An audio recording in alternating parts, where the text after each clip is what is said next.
Juan Guerrero, Henry Alvarado, Emiliano Calderón y Matías Mora. Este proyecto tiene un objeto común de dar a conocer los derechos humanos y la violencia que se da y se ha dado a lo largo de los años. Utilizando los conocimientos adquiridos, dar una conclusión a este tema, intentando llegar a una concientización de las personas. La violencia y sus tipos. La violencia no tiene su concepto único. Sus definiciones pueden variar dependiendo del uso y de la disciplina desde donde se aborda, por ejemplo, el ámbito jurídico al psicológico. El concepto de la violencia acuñado por la Organización Mundial de la Salud es quizás el más usado en documentos e informes relacionados con la violencia. La define como el uso deliberado de la fuerza física o el poder, ya sea en gran grado de amenaza o efectivo.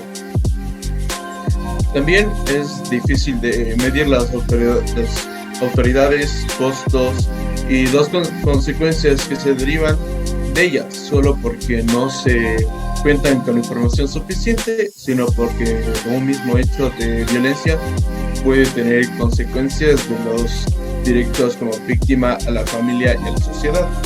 Los tipos de violencia se dividen en dos ramas: la violencia según el tipo de víctima y la violencia según la naturaleza del acto. Les voy a explicar dos tipos de violencia de cada rama.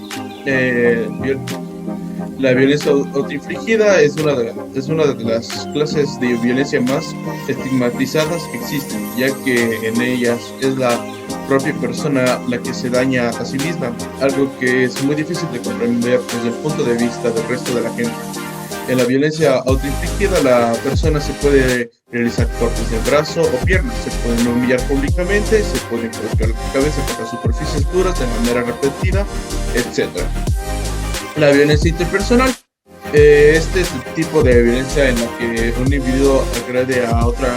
En esta categoría podemos encontrar la violencia doméstica, el bullying, los casos específicos de ataque con violencia, etc. Aunque en la violencia interpersonal el causante sea un individuo o un grupo reducido de ellos, es posible que este tipo de agresiones tengan parte de su explicación en fenómenos sociales. Por ejemplo, el consumo de drogas o la pobreza son factores muy ligados a la conflictividad. Los otros tipos son el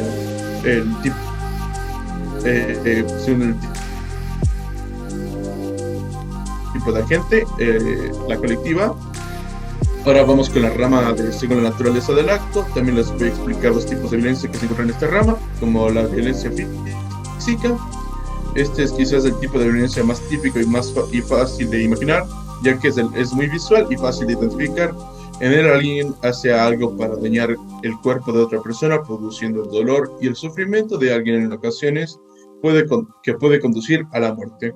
La violencia verbal es aquí en la que se pretende dañar a la otra persona en un mensaje o un discurso. Puede o no contener insultos a palabras tabú, ya que para producir malestar psicológico no es esencial utilizar esa clase de recursos. Los otros tipos de la naturaleza según el acto,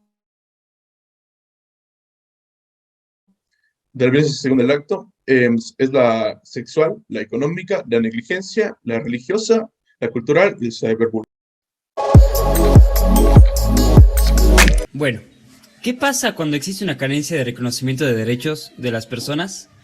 Pues que se producen genocidios, como ya ha sucedido varias veces en nuestra historia como humanidad, donde hay muchas injusticias gracias a una visión borrosa de respeto e inclusión. Como ejemplo, tenemos lo que sucedió en el siglo XX, donde hubo una de las matanzas por una educación carente más grande conocida, la Segunda Guerra Mundial. Esto desencadenó la Declaración de los Derechos Humanos, que es donde se pacta mundialmente cuáles son los derechos inamovibles de una persona. Esto sucede el 10 de diciembre de 1948. Bueno, pues en esta Declaración Universal de los Derechos Humanos tenemos todo lo necesario para vivir una vida plena y sin abusos por parte de las autoridades.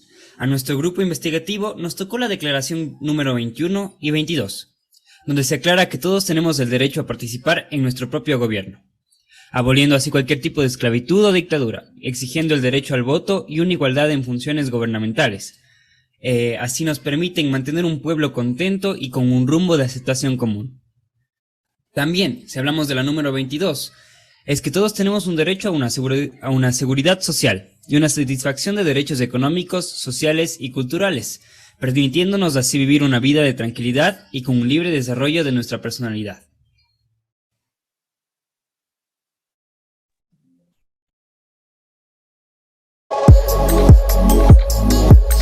Dignidad. ¿Qué es la dignidad? La dignidad es algo sustancial. La sustancial e inaliable es esta dignidad que nadie puede ser esclavo ni tan siquiera por voluntad propia o por contrato. Y de ninguna manera podemos perder tal dignidad. De modo que no pudiéndose perder la dignidad humana sustancial en ningún supuesto. Y hablando de la historia de la dignidad humana, la noción de dignidad humana no siempre ha existido, ni se ha comprendido de la misma manera. Lo que hoy en día comprendemos como dignidad tiene su origen en la doctrina del cristianismo, según la cual todo ser humano es creado a imagen y semejanza de Dios, sin distinciones respecto a su estatus social o su lugar de nacimiento, dotado a sí mismo de un libre albedrío con el cual puede hacerse bien o hacerse mal.